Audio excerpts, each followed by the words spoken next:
vous êtes là! Et en grand nombre en plus! C'est cool! Je sais pas vous, mais moi j'ai trouvé ça vraiment lent d'attendre jusqu'à aujourd'hui. Mais bon, moi ça m'a permis de regarder un petit peu des vlogs de la saison 1 et 2. Justement, je suis retombé sur un de mes préférés, l'histoire de Job avec mon petit neveu Timéo. Allez Jay, défige! On n'attend plus que toi! Marie. Hein? Bizarre comme sensation. J'ai l'impression qu'on a été coupé. Ok, on la refait.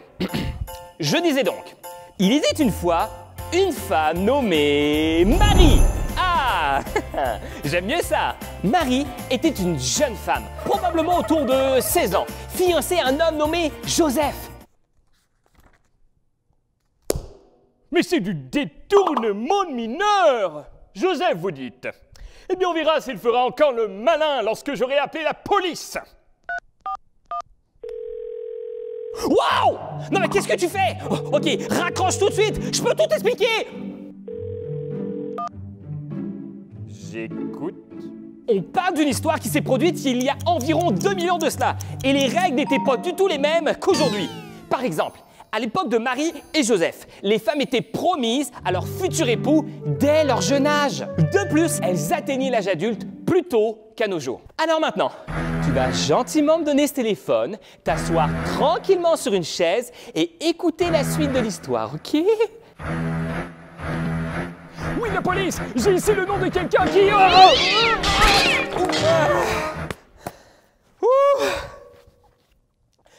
Ah, je crois qu'on a évité le pire. Vraiment mal! Où j'en étais déjà? Ah oui, Marie. Un jour, alors qu'elle était chez elle, un ange du Seigneur lui apparut. Mais pas n'importe quel ange, l'ange Gabriel. Et pour que la Bible mentionne son nom, croyez-moi, ça devait pas être n'importe qui. Bref, l'ange lui dit: Salut Marie, réjouis-toi car le Seigneur est avec toi et il t'accorde aujourd'hui un cadeau exceptionnel. Un ange? Normal. Surtout, n'aie pas peur, hein. Facile à dire. Je suis venu t'annoncer que tu vas être maman et l'enfant que tu porteras sera le Fils de Dieu que tu appelleras Jésus. Hein? Quoi? Moi enceinte? Je crois qu'il va y avoir un léger problème. Ah, je vois très bien de quoi tu veux parler. Eh oui, ça paraît un petit peu impossible. Oui, sauf que rien n'est impossible à Dieu. Son esprit descendra sur toi et pouf, tu deviendras enceinte. Eh bien, vu comme ça me paraît plutôt facile. Tout me semble en règle. Allons-y comme ça. Ah oui, dernière petite chose. Je te laisse en parler à Joseph. Courage.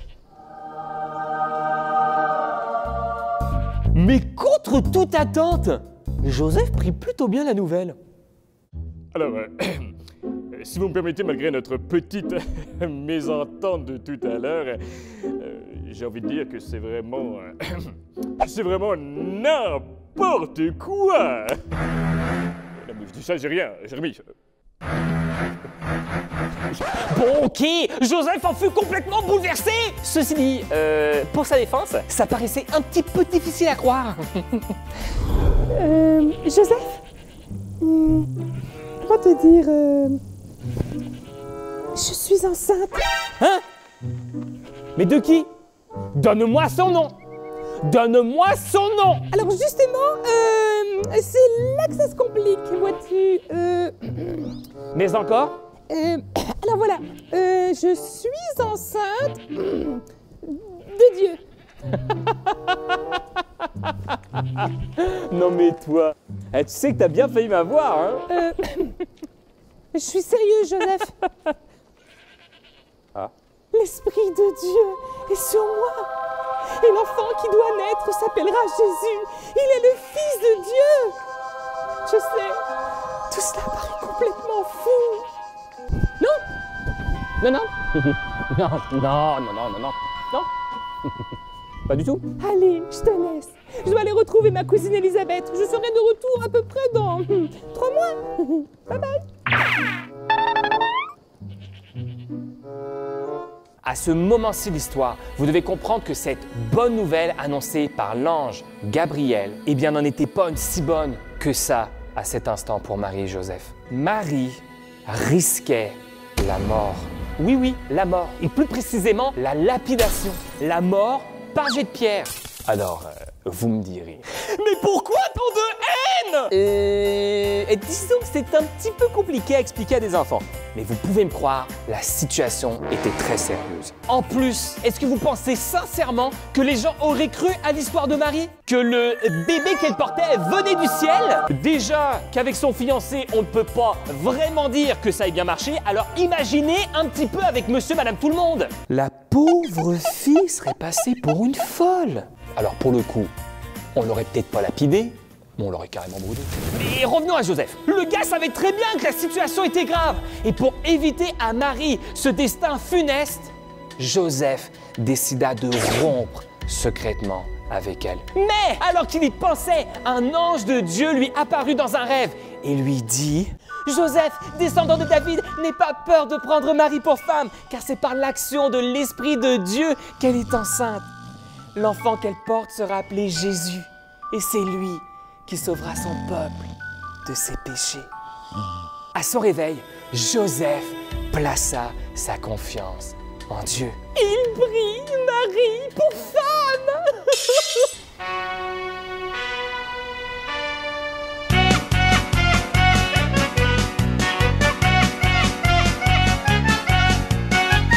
Quelque temps plus tard, un recensement eut lieu dans tout l'Empire romain, ce qui obligea Joseph et Marie à se rendre à Bethléem.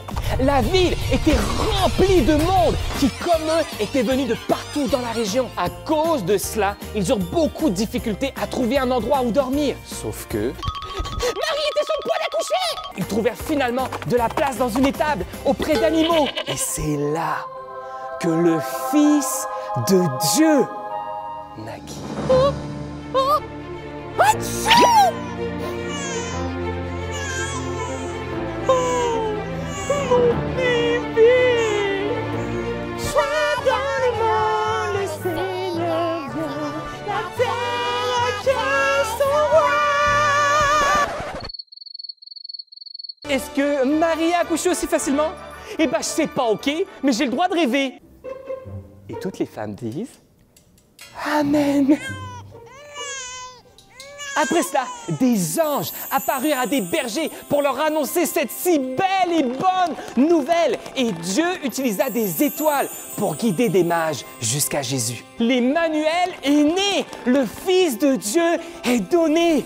Dieu aurait pu placer son fils dans une famille riche, vivant dans un palais en or, entouré de toutes sortes de serviteurs. Mais au lieu de cela, Jésus, le roi des rois, est né dans une famille modeste, au sein d'une petite étable et entouré d'aucun serviteur. Le Fils de Dieu n'est pas né célèbre ou dans la gloire, mais bel et bien à l'ombre des regards.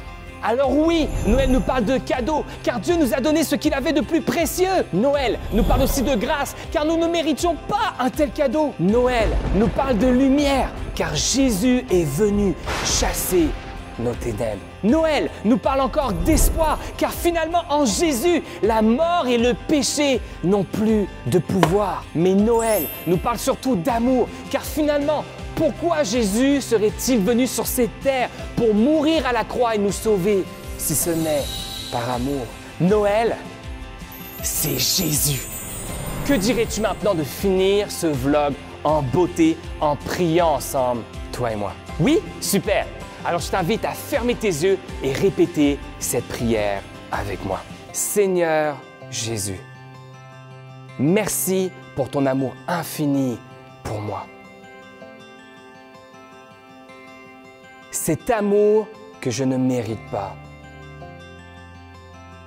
mais dont tu me fais cadeau. Merci de ce que tu as toi-même incarné cet amour.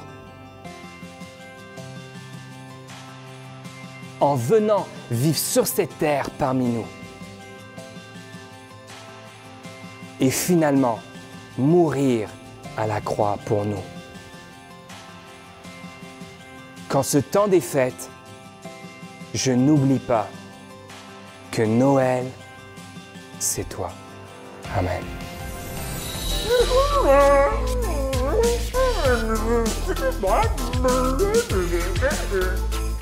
Hein? Joyeux Noël à tous!